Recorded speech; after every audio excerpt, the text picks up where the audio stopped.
अस्सलामुअलैकुम। आकाशा यासीन आपसे मुखातिब है नाज़रीन और आप देख रहे हैं न्यूज़ एंड व्यूज़। नाज़रीन, आज की सियासी फ़ज़ा में एक बार फिर अदलिया, हुकूमत और अपोजिशन आमने सामने दिखाई दे रहे हैं। वज़ीर आला खैबर पख्तूनख्वा सोहेल आफरीदी ने चीफ जस्टिस सरफराज डोगर से ओपन कोर्ट में गुफ्तगू की एक कोशिश की थी, मगर चीफ जस्टिस चैम्बर में चले गए।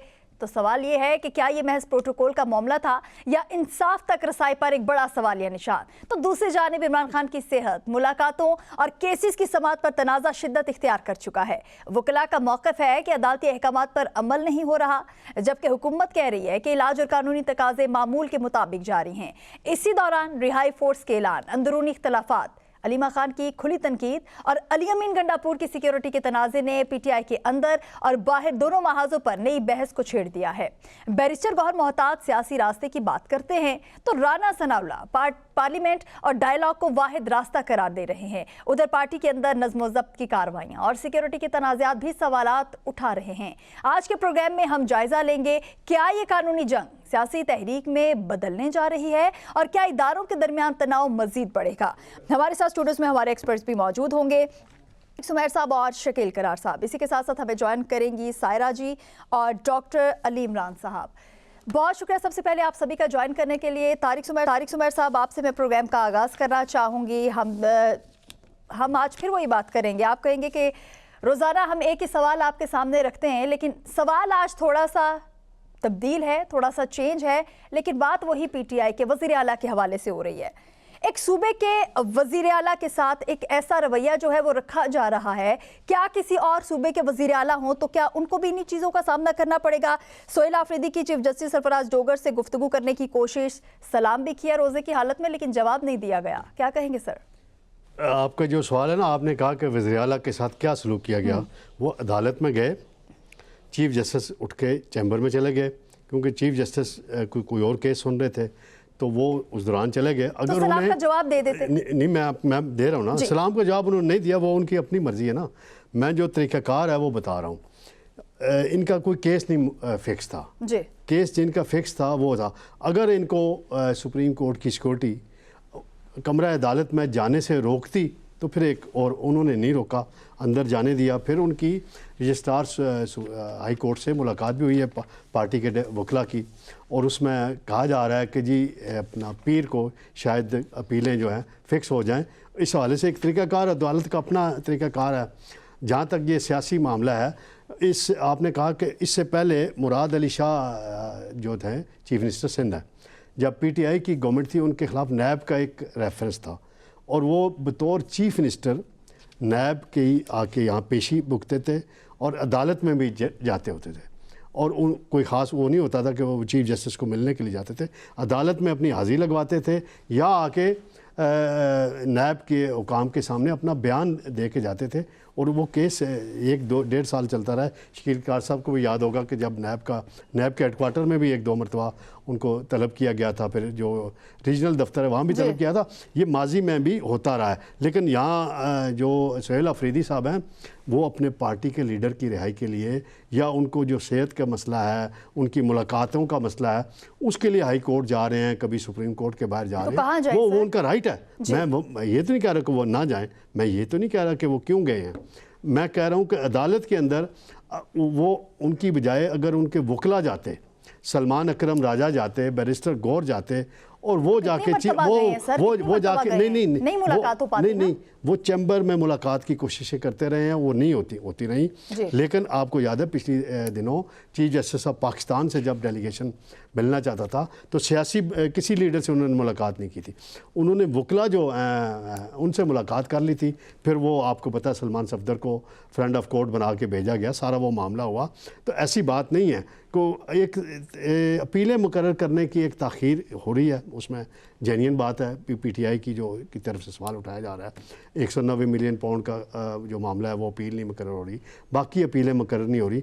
उसमें सुप्रीम कोर्ट ने एक अपना तरीक़ाकार बनाया हुआ है कि बारी आएगी जी, आम आदमी को जिस तरह उसकी अपील लगती है उसी तरह सियासी लीडर की अपील लगेगी। ये उनका एक सुप्रीम कोर्ट का मामला है, इससे हुकूमत का या बाकियों का कोई ताल्लुक नहीं। मतलब ये अदालतों का मामला है। वज़ीर आला सोहेल आफरीदी की जगह किसी और सूबे के भी वज़ीर आला होते तो ऐसा ही किया जाता। जी बिल्कुल ऐसे ही होता कि अगर वो अदालत में इस तरह बराह रास्त जाते तो कोई भी जज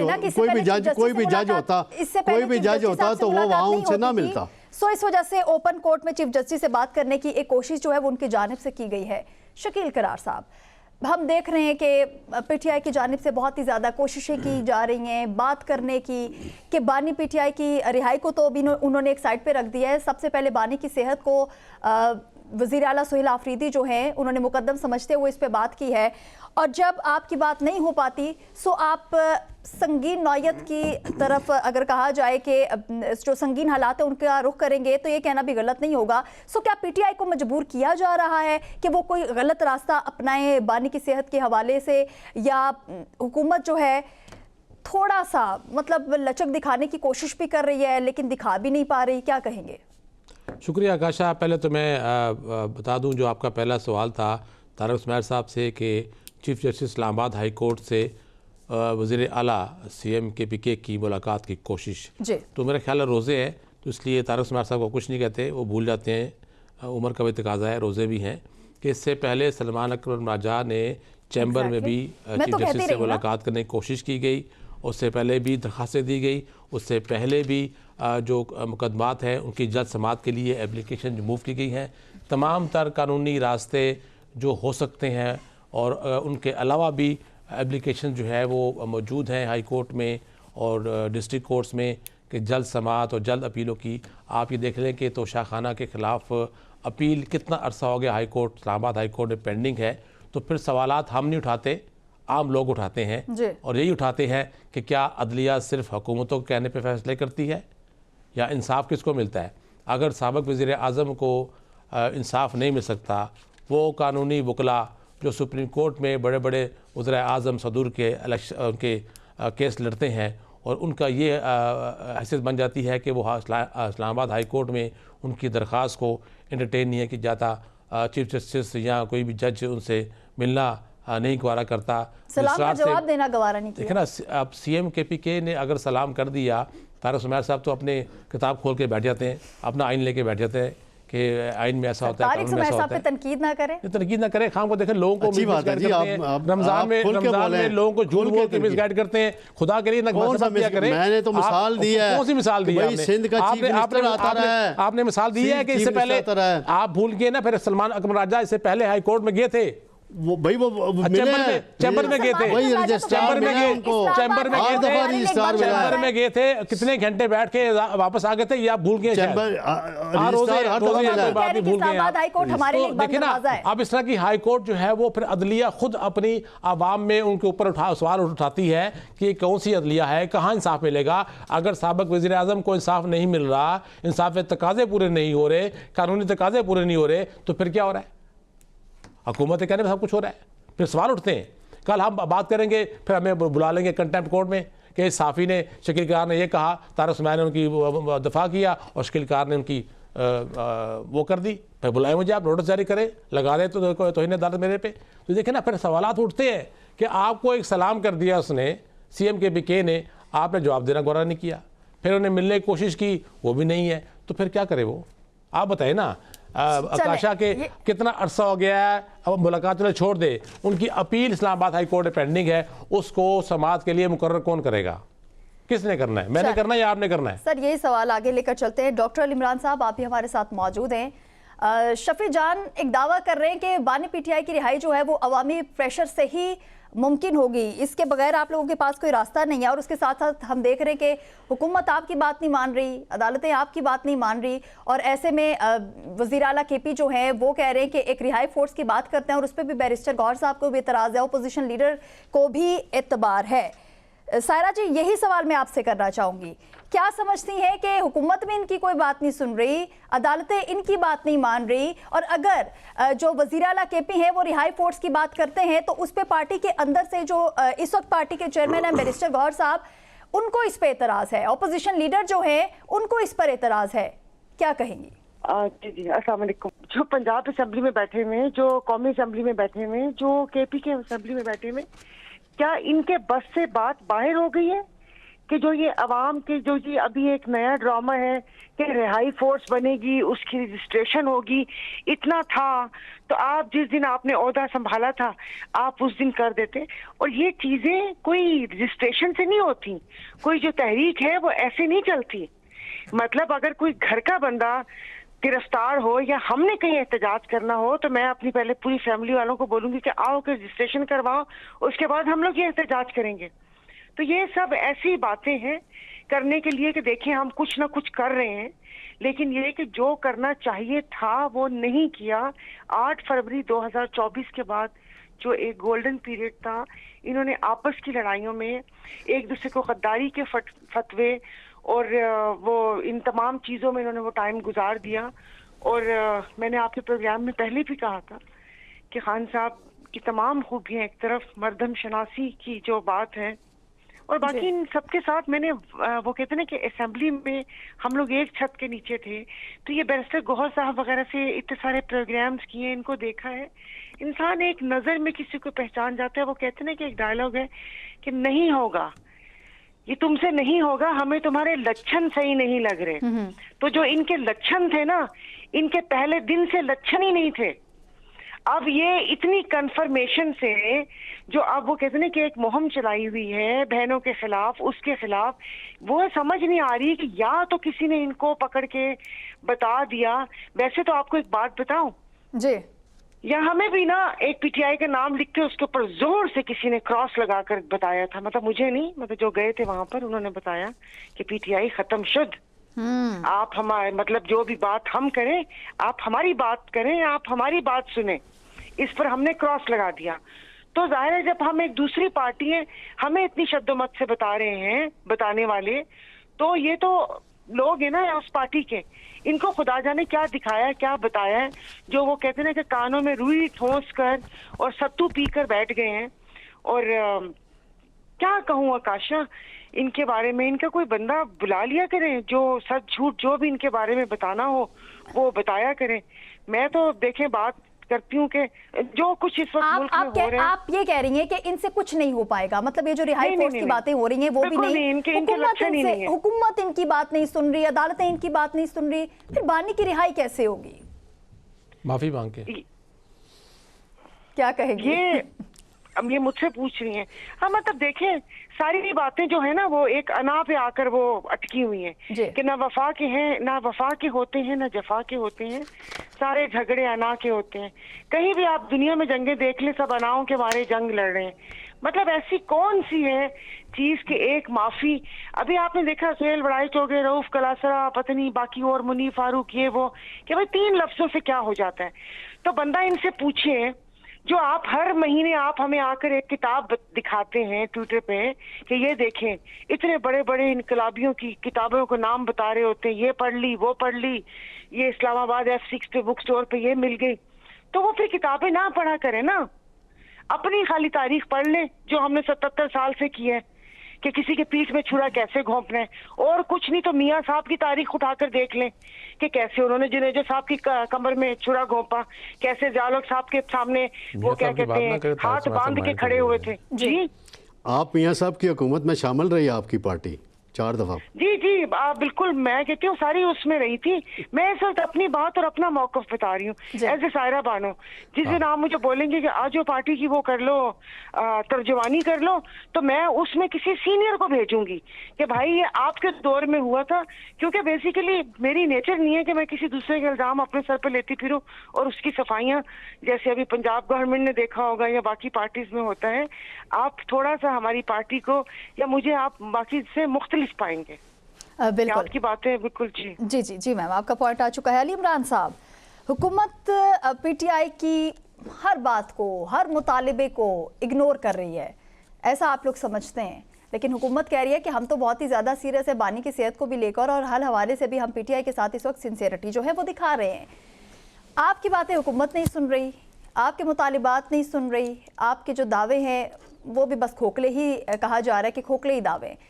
क्या समझते हैं कि मतलब आपके जो मुतालिबात हैं वो कैसे सुने जाएंगे? ना अदालतें कोई बात सुन रही हैं, सुनने को तैयार नहीं है, हुकूमत सुनने को तैयार नहीं है, आपकी पार्टी के अंदर इतने ज़्यादा इख्तलाफात जो है वो मौजूद हैं, हर किसी का बयान जो है वो दूसरे से अलग है, सर कैसे बानी की रिहाई को या बानी की सेहत के हवाले से जो कंसर्न्स हैं आपके, या जो उनको हॉस्पिटल शिफ्ट करने की आप बातें करते हैं अल-शिफा इंटरनेशनल में, सो वो चीज़ें कैसे होंगी? जी बिस्मिल्लाहिर्रहमानिर्रहीम। देखें, जब कुछ करने के लिए उस इरादा होता है और चीज़ें की जाने के लिए एक आपकी सोच होती है तो फिर चीज़ें हो जाती हैं। मेरे ख्याल से आपके सवाल में ही आपका जवाब है कि ये हुकूमत और किसी किस्म की ना तो कोई इस बारे में हमारे साथ ताउन कर रही है और ना ही अदालतों से हमें इंसाफ मिल रहा है। ना सिर्फ अदालतें, बल्कि आप ये देखें, अदालतों के साथ साथ हमारे साथ जो जुल्म हो रहा है, हाँ वो पाकिस्तान की पुलिस है, अदालतें हैं, पार्लियामेंट है, ये हुकूमत है, किसी भी फोरम से हमें इंसाफ ना मिला है, ना इसकी तवक्को है। अब आखिरी हमारे पास बचता है एहतजाज। आप ये बताएं कि 9 मई के बाद से, जब से हमारे ऊपर एक ये इल्ज़ाम लगा कि जी हमने 9 मई किया और हमने शुहदा की जो जगहें थी जहाँ पर उनके मुजस्मे थे और कहीं हमने बेहरमती की और GHQ के बाहर गए, ये सारे इल्ज़ामात थे। But at the end of the day जो सारी चीज़ें अभी कोर्ट्स के अंदर हैं, तो ये चीख कर कह रही हैं कि तमाम चीज़ें जो हैं ये फॉल्स फ्लैग ऑपरेशन थी और इसमें पाकिस्तान तहरीक इंसाफ के जो लोग थे वो किसी सूरत भी शामिल नहीं थे। अब आ जाते हैं एहतजाज की तरफ। देखें, एहतजाज हमारा हक है। आईने पाकिस्तान की जो किताब मेरे भी घर में पड़ी हुई और आपके घर में भी होगी, वो हमें कहती है कि हम पुरअमन एहतजाज करने का हक हमें हासिल है जी। लेकिन सर अब तो आप सड़कों पे आने की बात कर रहे हैं कि सड़कों पे आने के अलावा कोई हल नहीं है आपके पास। देखिए, अब हमारे पास क्या हल रह जाता है? हमने जितना हमारे वर्कर को मार पड़ी, 5 अक्टूबर हो, 26 नवंबर हो, जिस तरह हमारे कारकुनान को गोलियां मारकर शहीद किया गया, उसके बाद जितनी दफ़ा भी पाकिस्तान में हम एहतजाज करने की कोशिश करते हैं, किस तरह पुलिस हमारे घरों में घुसती है, हमारी बच्चियों के माओं के दुपट्टे खींचे जाते हैं, घर तोड़ फोड़ का शिकार होते हैं, हमारे खिलाफ दहशतगर्दी की FIR दी जाती हैं और उसके बाद हमारी गाड़ियां तोड़ी जाती हैं और आज भी हमारे हज़ारों लोग जेलों के अंदर हैं। हम जब भी किसी एहतजाज की बात करते हैं तो उससे पहले ही हमारे कारकुनान को उठाना शुरू कर देते हैं। अभी हाल ही देख लें कि जो एक सिट इन था, जो धर्रा था पुरअमन नेशनल असेंबली के अंदर लीडर ऑफ अपोजिशन की क़यादत में और लॉजिस के अंदर leader of Punjab assembly opposition की क़यादत में, और इस तरह ही हम KP हाउस के अंदर थे, तो हमने ये कोशिश की कि हम वहाँ से सिर्फ वॉक करके असेंबली के साथ सामने आके एक पुरअमन एहतजाज कर लें, लेकिन उस पर भी हमें नहीं दिया गया, बल्कि हमारे लोगों को गिरफ्तार किया गया, हमारे पार्लियामेंटेरियंस को गिरफ्तार किया गया, इवन मेंबर पार्लियामेंट्स और मेंबर पंजाब असेंबली। अब मैं ये समझता हूं कि पार्टी को एक बड़ा ही जो है वो कॉम्प्रिहेंसिव लाएअमल देना पड़ेगा पुरअमन एहतजाज के लिए, क्योंकि अब इन सारी चीज़ों के बाद 1.5 साल से अलकादर ट्रस्ट का केस फिक्स नहीं हो रहा, तो शाखाना 2 की अपील होगी, तो इन अदालत की अपीलें होगी। यही आपकी हाई कोर्ट इस्लामाबाद की, जिसने खुद हमारे दिन मुकर्रर किए मुलाकातों के लिए कि मंगल वाले दिन खान साहब की फैमिली और वकला मिलेंगे और जुमेरात वाले दिन जो है वो उनके सियासी लोग उनसे मुलाकात कर सकेंगे। आज इस अपनी हाई कोर्ट के जो ऑर्डर्स हैं उन पर जो है वो कंप्लायंस नहीं हो रही जेल हुकाम की तरफ से और पंजाब हुकूमत की तरफ से, तो क्या ये अपने ही पास की हुए ऑर्डर्स के साथ खड़े नहीं हो सकते? तो जब हम ये बात करते हैं तो इसका मतलब है कि ये कोर्ट्स, ये अदालतें, ये जजेस, अब इनकी कोई अहमियत नहीं रहेगी। अब आप क्या करने जा रहे हैं?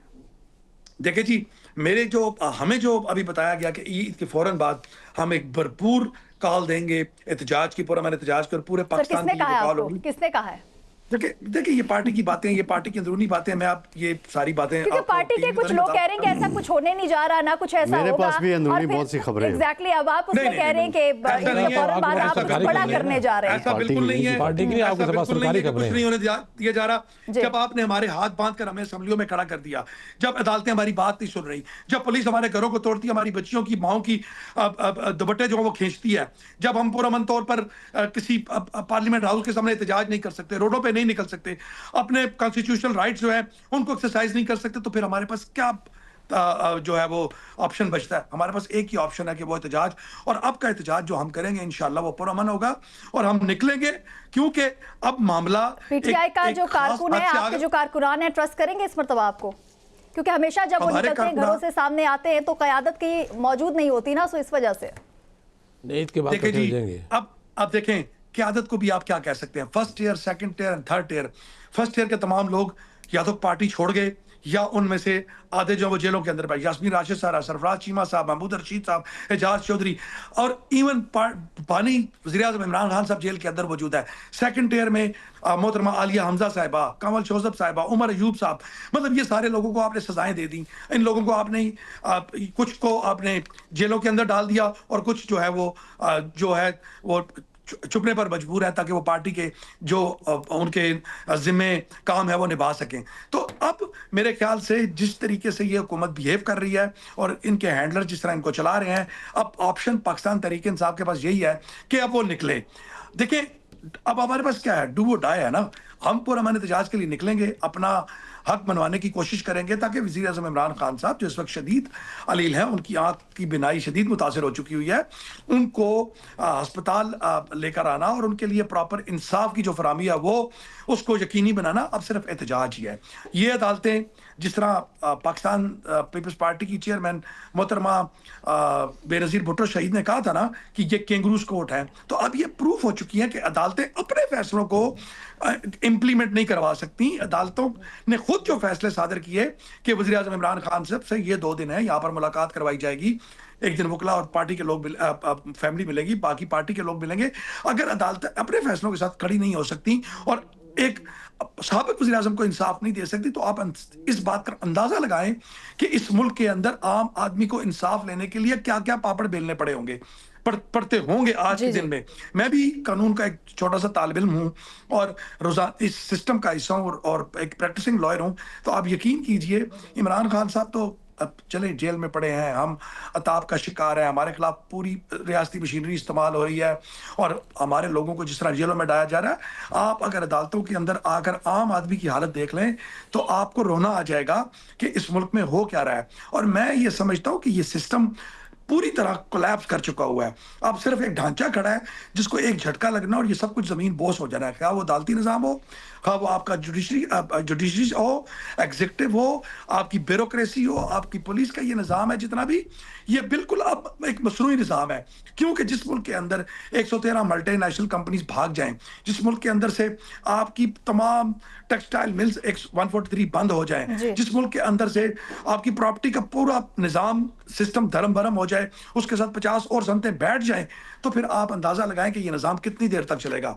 आप इसको वेंटिलेटर पर एक खास हद तक रख सकते हैं, उसके आगे आप मुमकिन नहीं है कि ये सिस्टम चल सके। हाँ, इस सिस्टम पर अगर इंटरेस्टिंग पॉइंट, लेकिन हम अपने उस बुनियादी सवाल पे ही रहेंगे जिस तरीके से आप भी बात कर रहे हैं। शकील करार साहब ने भी कहा कि ईद के बाद निकलेंगे, मतलब ईद के बाद लोग निकलेंगे, और ऐसी सूरत में जब आपकी पार्टी जो है वही एक पेज पर मौजूद नहीं है, पार्टी के कुछ अंदर ही लोग ऐसे मौजूद हैं जो ना इस एहतजाज को मानते हैं, ना किसी रिहाई फोर्स की बात करते हैं, और उनकी जानिब से यही कहना होता है हाँ एहतजाज का हिस्सा बने ना बने, इसका बानी की रिहाई के हवाले से बात करें ना करें, अदालतों का रुख करें ना करें, मतलब यही इसी कश्मकश में आपकी पार्टी घूमती नजर आती है हमें। इस पर भी बात होगी। यहाँ पर वक्त हो एक शॉर्ट ब्रेक का, हमारे साथ रहिए।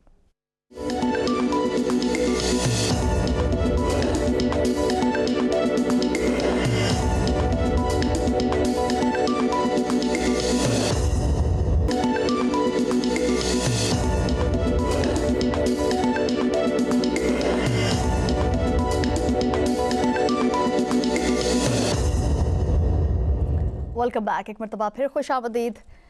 नाजरीन, वज़ीर-ए-आज़म के मुशीर और सेनेटर राना सनाउल्लाह कह रहे हैं कि सियासी साइड पर पीटीआई के लिए हमारी ऑफर स्टिल मौजूद है। पीटीआई सियासी जमात का रवैया अपनाए और पार्लियामेंट में किरदार अदा करे।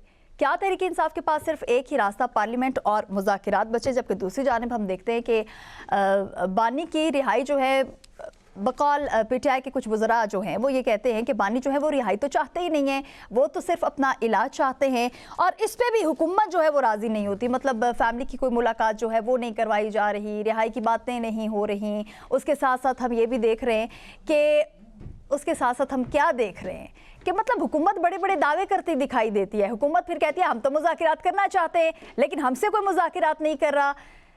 तारिक सुमैर साहब, ये आपकी हुकूमत जो है ये क्या करना चाह रही है?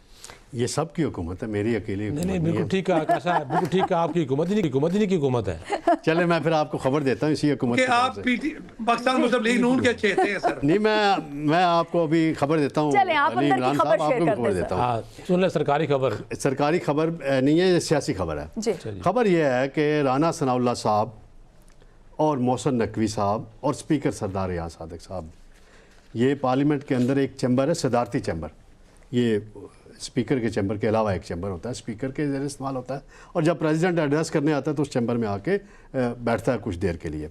वहाँ एक मीटिंग रखी गई और मोहसिन नकवी को खुसूसी तौर पे बुलवाया गया और इधर से जुनैद अकबर साहब को बुलवाया गया। ये कब की बात है? ये कुछ दिन पहले की बात। जी। जुनैद अकबर साहब को बुलवाया गया और जुनैद अकबर साहब को कहा गया, स्पीकर साहब के ये अल्फाज थे कि मैंने आपको भी बुला लिया, इनको भी बुला लिया। मोहसिन नकवी साहब आप समझें मशहूर है कि इस्टेब्लिशमेंट के नुमाइंदे हैं, और राना सनाउल्लाह वज़ीर-ए-आज़म शहबाज शरीफ के नुमाइंदे हैं, नवाज शरीफ के। आप आपस में बातचीत करें, मुझसे जो सहूलतकारी हो सकेगी मैं करूँगा। अगला पार्ट इसका ये है कि जब जुनैद अकबर साहब ने ये मशवरा किया पार्टी की सीनियर क़यादत से, गौर साहब से, असद कैसर साहब से, जब ये बात होते होते अलीमा खान साहिबा तक पहुँची तो अलीमा खान साहिबा ने पैगाम भिजवाया जुनैद अकबर को, बड़े सख्त अल्फाज वाला। जी मैं वो जो सोर्स ने मुझे अल्फाज यूज़ किए मैं वो यहाँ नहीं दोहराना चाहता, मुनासिब नहीं समझता। तो वो उन्होंने कहा कि हमारी कोई बातचीत नहीं, ना हमने बातचीत करनी है हुकूमत से, हमने बातचीत करनी है उनसे। तो उन्हें कहा गया कि वो उनसे जिधर आप इशारा करती हैं उनका नुमाइंदा वहाँ उस मीटिंग में बुलवाया गया था खुसूसी तौर पे। तो ये बात है कि मुज़ाकरात की बार बार इनको कहा जाता है कि बैठे कोई रास्ता निकालें, दीवारों से सर टकराने से आपका अपना ही लहू बहेगा। मैं आपको यहाँ तहरीकों की बात हुई है, मैं तहरीकें याद कराना चाहता हूँ। पाकिस्तान के अंदर कितनी बड़ी बड़ी तहरीकें चली हैं। तहरीक निज़ाम मुस्तफ़ा चली है, बड़ी उस ज़माने में भी गिरफ़्तारियाँ होती थी, सज़ाएँ होती थी, पुलिस रेड करती थी, गोलियाँ चलती थी। फिर MRD की तहरीक चली सिंध के अंदर, सायरा बानो साहिबा को याद होगा, सबसे ज़्यादा मौसर तहरीक सिंध के अंदर चली थी MRD की। उस वक्त मार्शल था जनरल ज़िया-उल-हक का, और बड़ी सख्तियाँ होती थी। ये आज वाली सख्तियाँ नहीं हैं, आज वाला सोशल मीडिया नहीं है, आज वाला मीडिया ही नहीं है। अखबारात ब्लैंक छपते थे उस ज़माने में, कोई ख़बर नहीं आती थी, रात को चेक करने आते थे अफसरान के अखबार में कोई ऐसी खबर तो नहीं छाप दी मार्शल के ख़िलाफ़। उस वक्त आज़ादियाँ नहीं थी, ना ये मीडिया था। तो आज कौन सी आज़ादी है? आज ना ये सोशल मीडिया, हर किस्म की आज़ादी। मेरी बात मुकम्मल होने दें, फिर आप अपनी बारी में जवाब। फिर परवेज मुशर्रफ के दौर में अदलिया की तहरीक चली, अदलिया की तहरीकें होती हैं, तहरीकें होती हैं दिल से चलाई जाने वाली। तहरीक चलाने के लिए मैदान में आना पड़ता है, सिर्फ सोशल मीडिया का सहारा नहीं रहना पड़ता। तहरीक चलाने के लिए मैदान में निकलना पड़ता है, मैदान में निकलें। तहरीक चलानी है तो मैदान में निकलें। बार बार ये ना कहें हमने कंटेनर तैयार कर लिया फिर हमने कहा हमने मजाक। मतलब आप तारिक सुमैर साहब आप ये कहना चाह रहे हैं, तारिक सुमैर साहब आप ये कहना चाह रहे हैं मैदान में जाएं, तारिक सुमैर साहब आप ये कहना चाह रहे हैं। अली इमरान साहब प्लीज थोड़ा सा टाइम दीजिएगा। तारिक सुमैर साहब आप ये कहना चाह रहे हैं कि पीटीआई सिर्फ बड़े बड़े बयान देती है, बड़ी बड़ी बातें करती है, इससे हटके कुछ वो कर नहीं सकते, मतलब अमली तौर पे कोई चीज जो है वो नजर नहीं आती। मैं आखिरी फिक्रा कह दूं जी सर। इस वक्त ना इन्हें पाशा की सहूलतकारी मिल रही है। जलसा हो रहा है। शकील साहब मेरी बात मुकम्मल हो मुकम्मल कैसे होंगे? आप तो तकरीर करने बैठ गए। तकरीर में अपने पॉइंट दे रहा हूं। आपने बात शुरू की थी चैम्बर से, आप चले गए सेने और भाई तरीकों की हवाला आप माजी को हवाला देना, इशू है, माजी में तरीके चली है ना, लीडरों ने कामयाब तरीके चलाई। बांग्लादेश के अंदर तहरीक चली है, क्या उन्होंने रजिस्ट्रेशन करके तहरीक चलाई है? मैं अलग से आपसे इस पे सवाल पूछ रही थी। शकील करार साहब, मैं समझ रही हूँ कि आप कुछ इस हवाले से बताना चाहते हैं। इससे पहले भी आप इस चीज़ पे ये कह चुके हैं कि अलीमा खान जो है वो चेयरमैनशिप नहीं चाहती हैं, लेकिन अलीमा खान जो है उन्होंने इस वक्त जो मौजूदा क़यादत है पीटीआई उनको सख्त तनकीद का निशाना बनाया कि जो इमरान खान के बयानिए का बोझ नहीं उठा सकता साइड पर हो जाए। साफ साफ दो टोक बात की है उन्होंने। सो क्या समझते हैं, कुछ दिन पहले शेर अफजल मरवत जो है उनकी जानिब से कहा गया था कि जो अलीमा खान है वो चेयरमैनशिप चाहती हैं, क्या वाकई वो ऐसा चाहती हैं या सिर्फ ये जो मौजूदा क़यादत है ये वाकई इसी काबिल है जो ऐसी बातें हो रही हैं? देखिए आकाशा, पहली बात तो ये है कि मेरा ज़ाती ख्याल है कि जो भी वो लोग जो पार्टी से पीटीआई से निकाले गए हैं जी, या उनको निकलने पर मजबूर किया गया है, वो शेर अब्दुल मरवत हैं, फवाद चौधरी हैं, दीगर हैं, उनको ये टास्क मिलता है कि आप इस किस्म की बातें करके अपने आप को इन रखें, और वो इसी किस्म की बातें करते हैं। कभी भी आप उनसे, बल्कि एक मौका ऐसा आया था कि चंद रोज़ कबल फवाद चौधरी ने कोई बात की, PTI को मशवरा दिया, तो उनको बड़ा सख्त जवाब दिया गया था ट्विटर पर कि फवाद चौधरी साहब, आपका ताल्लुक PTI साहब नहीं रहा है, तो आप अपने मशवरे अपने पास ही रखें। इसी तरह शेर अफजल मरवत के पास आप बताया ना, पार्टी में तो है नहीं, तो उनको किधर सिंगी आती है, आसमान से कोई वो पत्ते गिरते हैं उनके ऊपर, या पत्थर गिरते हैं कि उनको मालूम होता है कि यार अलीमा खान पार्टी की चेयरपर्सन बनना चाह रही हैं। वो कहते हैं पहले मैं पार्टी में था तो ये बात नहीं कर सकता था, अब मैं पार्टी में नहीं हूं तो मैं बात कर सकता हूं। लेकिन अगर ये बातें ना करे तो कल आप बुलाएंगे अपने चैनल पे उनको इंटरव्यू के लिए? सर वो यही कह रहे हैं कि जब मैं पार्टी में था ये तमाम तर बातें उस वक्त देख लें कि शेर अफजल मरवत भी ये कहते रहे हैं कि जब मैं निकलूंगा, तहरीक चलाऊंगा तो मैं दिखाऊंगा। वो दिखाएं ना, वो भी दिखाएं, निकल के दिखाएं। कब चलाएंगे? ईद के बाद चलाएंगे। बात यह है कि PTI में की क्यादत बिखरी हुई है, आदि तो अंदर है, आदि मफरूर है और आदि जो है फ्रंट पर है, उनको भी समझ नहीं आ रहा मतलब ये सब बानी तो करते हैं, लेकिन एक पेज पर नहीं। किसी भी एक लीडर को इनमें से उसको आगे बढ़ना होगा जी। देखिए ना, बात यह है कि तारक सुमैर साहब शुरू करते हैं, चैम्बर से चले जाते हैं, वहाँ राना सनाउल्लाह बन जाते हैं, फिर तरीकों पर बात यह है माजी में भी जुल्म हुए हैं, आपकी जवाब क्या सीखा है? माजी में भी जुल्म हुए हैं ना। माजी में तो आपकी नून लीग पिस पार्टी नून लीग को सड़कों पर घसीटने की बातें करती नहीं है, वहां तो फिर आप इतादी है ना भैया, इतादी है। उन्होंने सीख लिया, उन्होंने मिसाक जमहूरियत का लिया 2006 में 11 अरब के जहाज में बैठ के क्या सीखा आपने? बताया जी, 11 अरब के जहाज बैठ क्या सीखा आपके CM पंजाब ने? आपका PM जो है वो पाकिस्तान में होता ही नहीं है। शकील करार साहब, हाँ जी, दो रोज अपने हर PM जरूरत के तहत बाहर जाता है। कौन सी जरूरत है? उनका पाकिस्तान दिल नहीं लगता, बच्चे उनके बाहर हैं, इलाज उनका बाहर होता है। पाकिस्तान में क्या है? पाकिस्तान में क्या है? प्रॉपर्टी, असासे, अवाम का खजाना लूटो। जिस तरीके से हम ये बात कर रहे हैं हम बैठ के, और शकील करार साहब ने भी ये बात की है कि जब तक आपके जितने भी पार्टी के लोग हैं जो पार्टी से जा भी चुके हैं, वो बानी की बात तो करते हैं, बानी की रिहाई के हवाले से बात तो करते हैं, लेकिन एक पेज पर मौजूद नहीं है। और उसके साथ साथ आपको, जैसे उन्होंने कहा कि किसी एक को तो आगे बढ़ के लीड करना चाहिए और उन सबको उसके पीछे खड़ा होकर बानी के हवाले से कुछ ना कुछ अब करना चाहिए, उनकी सेहत के हवाले से, उनकी रिहाई के हवाले से और उनके केसेस के हवाले से। सर, अलीमा खान कह रही हैं कि पार्टी इसे ऐसे रिलैक्स है जैसे इलाज बानी PTI का हो गया है, और ये PTI की जो क़यादत है उसकी नाअहली की बातें भी हो रही हैं। सो किसी एक को तो क़यादत जो है वो संभालनी चाहिए और उन सबको उनके पीछे होना चाहिए। सो अगर अलीमा खान जो है वो आगे बढ़ेंगी तो क्या सब एक पेज पर नजर आएंगे? देखें, सबसे पहली बात यह है कि खान साहब की तरफ से कल जो पैगाम आया, बुशरा बीबी साहबा की जो फैमिली पैगाम लेकर आई है कि खान साहब ने कहा कि मेरी बहनों को कहो कि मेरे लिए अदालतों में जाएं, मेरी सेहत के मुताल्लिक आवाज़ उठाएं। उन्होंने कभी रिहाई की बात नहीं की, सेहत की बात की है। तो चलें, अब बातें सारी खुल के सामने आ चुकी हुई हैं। अब अलीमा खानम साहिबा जो हैं उनको जेल से इस बात का गो हेड मिल चुका हुआ है कि आप मेरी सेहत के हवाले से अदालत में जाएं और मेरे लिए कानूनी तौर पर आवाज़ उठाएं। तो अब वो सामने आ गई हैं और मेरे ख्याल से पाकिस्तान तहरीक इंसाफ पंजाब की चीफ ऑर्गेनाइजर आलिया हमजा 1 साल से चीख कर ये कहती हैं कि हट जाओ या डट जाओ।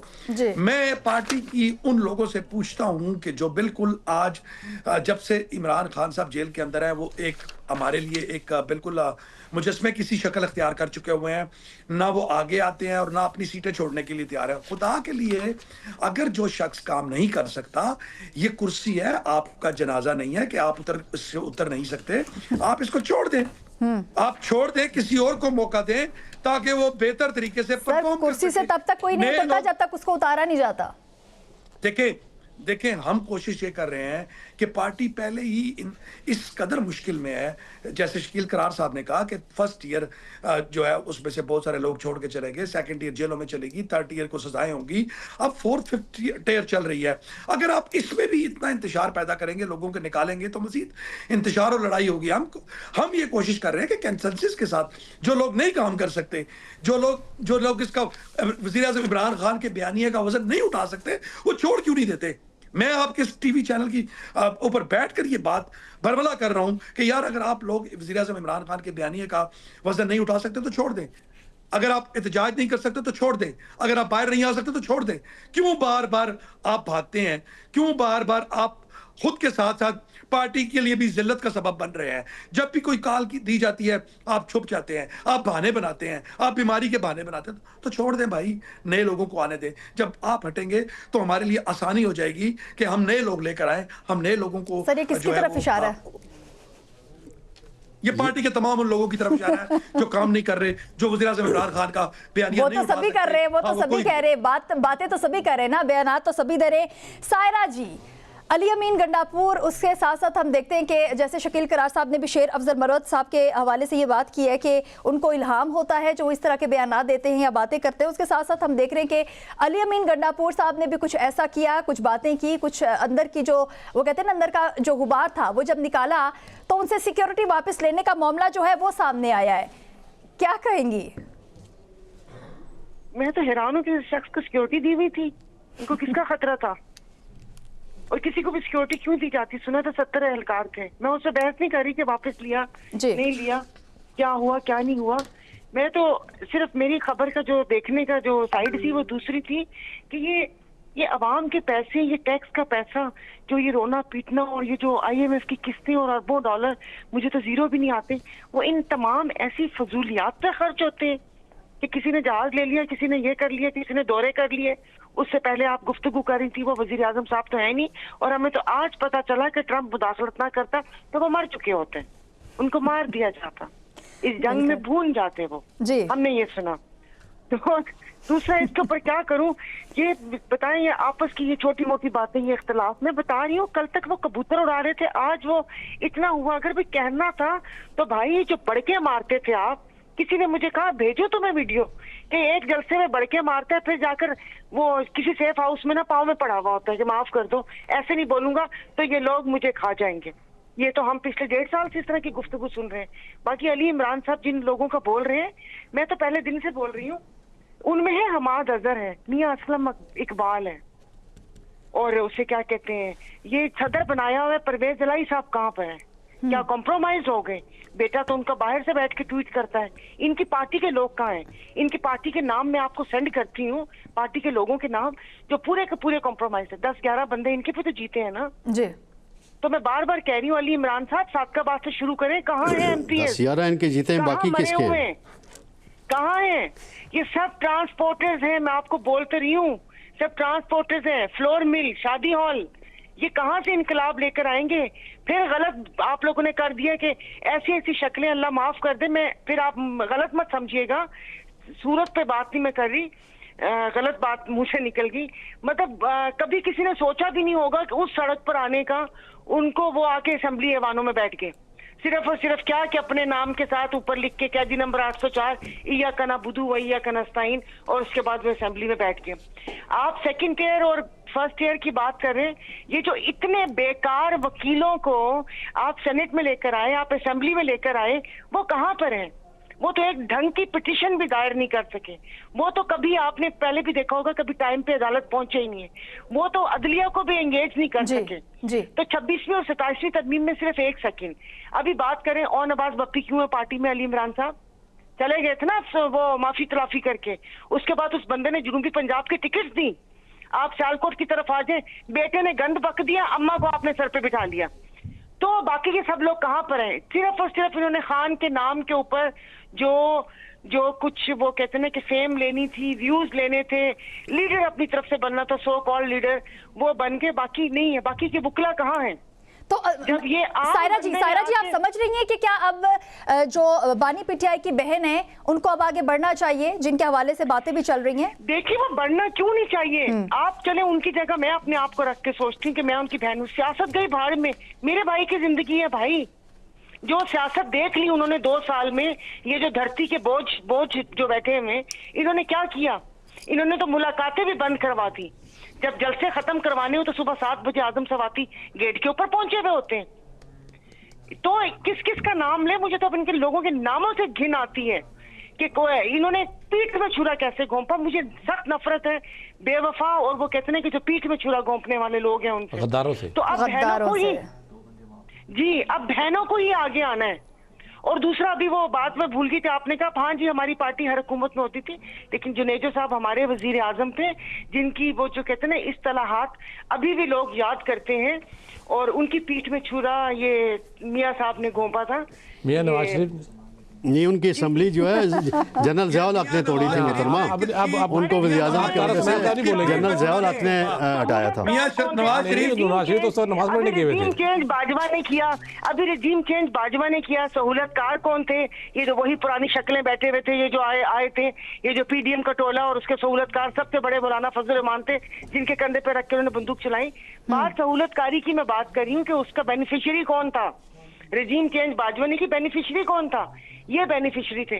तो ये यहाँ पर तो जो फैज हमीद ने और पाशा ने किया था उसका बेनिफिशियरी कौन था मैडम? नवाज शरीफ 2018 में जो आरटीएस 2018 में तो इनको तो दो क्या कहते हैं 23 नहीं 2018 में नवाज शरीफ वज़ीर आज़म नहीं था जी, इमरान खान वज़ीर आज़म बने। अली भाई इमरान खान वज़ीर आज़म बने थे।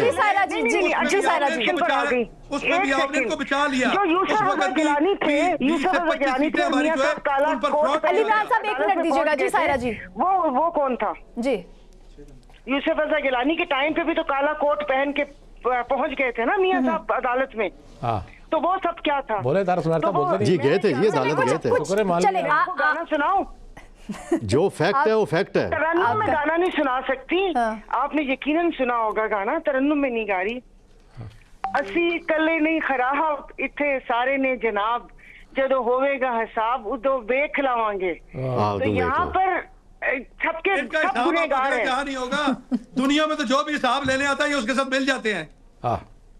चलो मैम लगे हाथों एक और सवाल अली इमरान साहब आपसे पूछ ही लेते हैं। जब अली अमीन गंडापुर साहब वजीर आला नहीं थे तो सिक्योरिटी क्यों दी हुई थी, और अब जब चलो सिक्योरिटी दे ही दी थी तो अब सिक्योरिटी क्यों ली है, क्या कहेंगे? देखें, अली अमीन गंडापुर साहब के लिए सिक्योरिटी बनती थी। वो जिस इलाके में डेरा इस्माइल खान में है वो इंतहाई शोर शज़ा इलाका है। जी जी। 1 साल 8 महीने वो वज़ीर आला रहे केपीके के। और तो रहे ना सर, अब है नहीं। अब सुन लीजिए, अब मेरी बात कंप्लीट करने दें। एक ऐसा शख्स जिसने पार्टी के लिए, वो आज से पार्टी में नहीं है, वो गुज़िश्ता 20 से 22-25 साल से वो उनका सफर शुरू हुआ। वो वज़ीर आज़म इमरान खान साहब के बातमाद साथी थे। देखिए, हम जितनी भी तनकीद कर लें, अली अमीन गंडापुर के अलावा किस शख्स ने हिम्मत की कि वो पाकिस्तान तहरीक इंसाफ केपीके के वर्कर्स को लेकर इस्लामाबाद तक पहुंचे? कभी देखें, यानी आप सोहेल अफरीदी पे तनकीद कर रहे हैं, कोई बंदे नहीं ला रहा। देखें, आप अली अमीन गंडापुर पे 100 तनकीद कर सकते हैं, लेकिन मैं ये समझता हूं कि अली अमीन गंडापुर के नेगेटिव कामों के साथ साथ पॉजिटिव काम भी देखने पड़े। आप देखें जितने उन्होंने बयानात दिए आप उससे एग्री करते हैं? देखें, मैं उनके बयानों का जवाब वो खुद दे सकते हैं। मैं उनकी कारकर्दगी पे बात कर सकता हूं कि उनकी जो कारकर्दगी मेरे सामने थी वो क्या थी और वो उन्होंने किस तरह निभाई। आप यकीन कीजिएगा कि अली अमीन गंडापुर साहब ने 26 नवंबर से जो 2 मई के बाद से जो आपके केसेस बने हैं, फिर खान साहब के अंदर होने के बाद 5 अगस्त के बाद 5 अक्टूबर और फिर 26 नवंबर के, कम से कम मेरे ख्याल से, मेरा आइडिया है कि 1 अरब रुपए से ज्यादा अली अमीन गंडापुर ने पार्टी के लिए फंडिंग की, वकीलों को पैसे दिए। ये किसको दिए पैसे सर? ये पैसे 26 नवंबर को वकीलों को दिए पैसे, क्यों भागे थे? ये वकीलों को पैसे दिए सर। सुन लीजिए, ये सिर्फ पैसे वकीलों के लिए नहीं गए, ये वकीलों की फीसेस भी गई, इसमें लोगों की शॉर्टेज भी हुई जो कारकुनान जेलों के अंदर थे, उनकी फैमिलीज को भी उन्होंने इंटरटेन किया, उनकी देखभाल की, और ये वो पैसे थे जो हुकूमत के फंड से बताएं। अली इमरान साहब के 26 नवंबर को क्यों भागे थे वो बता दें। अली अमीन बरबला ये बात कहते हैं, अब उसमें नहीं आएंगे ये। आज भी खान साहब मुझसे हिसाब पूछेंगे तो मैं एक पैसे का हिसाब दूंगा, और ये पैसे सर वो इस चीज का भी हिसाब लेंगे, वो 26 नवंबर का हिसाब भी लेंगे, वो 26 नवंबर की बात भी करेंगे, क्योंकि अवाम नहीं भूले हैं जो कारकुनान उस वक्त आपके साथ थे या जिनकी नजरें थी आप पे, वो 26 नवंबर का सवाल तो हमेशा पूछते रहेंगे। बहुत शुक्रिया सायरा जी, तारिक सुमैर साहब, डॉक्टर अली इमरान साहब और शकील करार साहब। इसी के साथ अपनी मेजबान आकाशा यासीन को दीजिए इजाजत। खुदा हाफिज।